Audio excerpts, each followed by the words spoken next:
Hey, welcome back to the Dunamis concept. I'm Pastor Dwayne Schaff. As always, my dear friend Cody Simpson's filming. And I just really want to thank you for coming out, checking out these videos on a week all the time. If you haven't seen them all, they're on the YouTube. But we want to kick it off. We want to keep moving in to the presence of God and what it takes to be in the presence of God. Because it's the presence of God that makes us different, and it's the presence of God that we can make it different. All right. Now I went and saw this movie yesterday. God's Not Dead, and in the movie, it's a good movie. It's got a good storyline, but it's about this kid, and he chooses to stand up for his faith in university, and because he makes a choice to stand up for his faith, people around him start abandoning him. They start leaving him, and they're like, "Wow, this is be okay. You can do this. You can say that."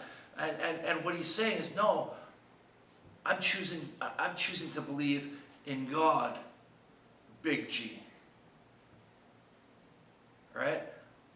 In Joshua 24, verses 14 and 15, it says this: "Now therefore, fear the Lord, capital L, serve him, capital H, in sincerity and in truth, and put away the gods, little g, which your fathers served on the other side of the river and in Egypt.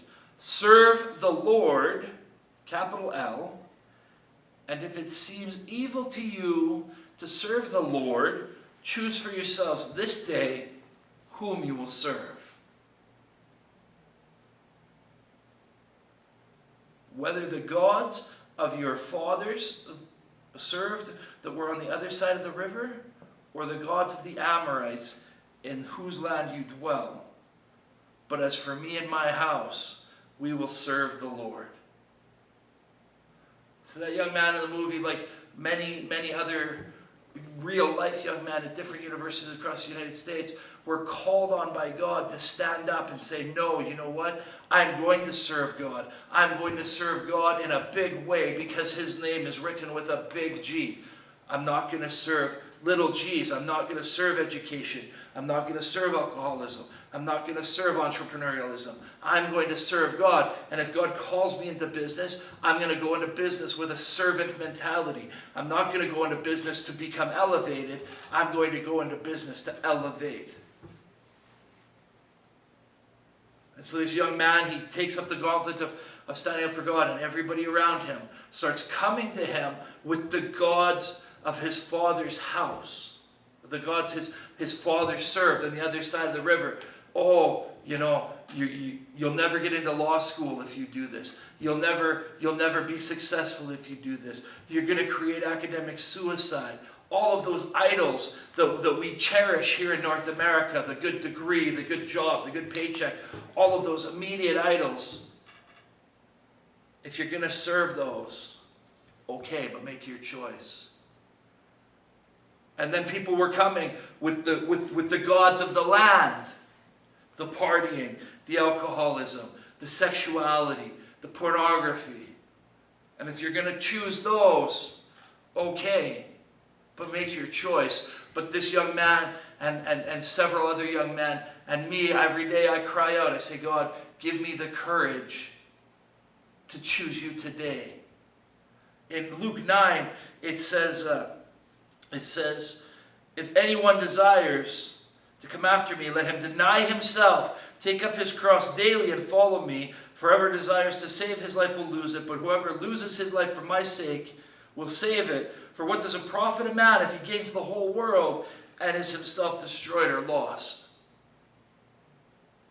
As for me, I'm choosing today to deny myself, to take up my cross, to follow Jesus.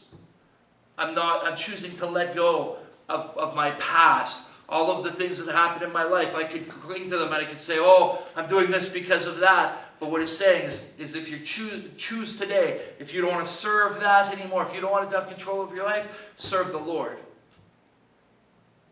If you're tired of being considered immoral or mediocre or any of those things, then put away the gods of the land you're in. Serve the Lord. I just want to wrap up with this. 2 Chronicles 7, 14 and 15. It says, "If my people who are called by my name will humble themselves." And that word humble in reference really simplistically says, I just need to admit I was wrong. I'm sorry. I don't need to be proud. I don't need to be perfect. I can say, you know what, God, I need help. Humble themselves and pray and seek my face. Turn from their wicked ways. That's important. If you're saying, hey, God, I want to be different, stop being the same. All right? Turn from their wicked ways. Then I will hear from heaven. I will forgive their sin, and I will heal their land. And it's a specific order there. I will forgive their sin, heal their land. Listen, far too often we want God to heal us before we ask for forgiveness. And we need to understand we're forgiven first. Oh, you don't know what I've done. I can't forgive myself. Listen, if God says you're forgiven, you're forgiven. If God says you're loved, you're loved. Most importantly, I want you to understand once we call out to him, he separates you from who you were. That he elevates you back into your place of treasure. But you have to choose this day who you're going to serve. Amen.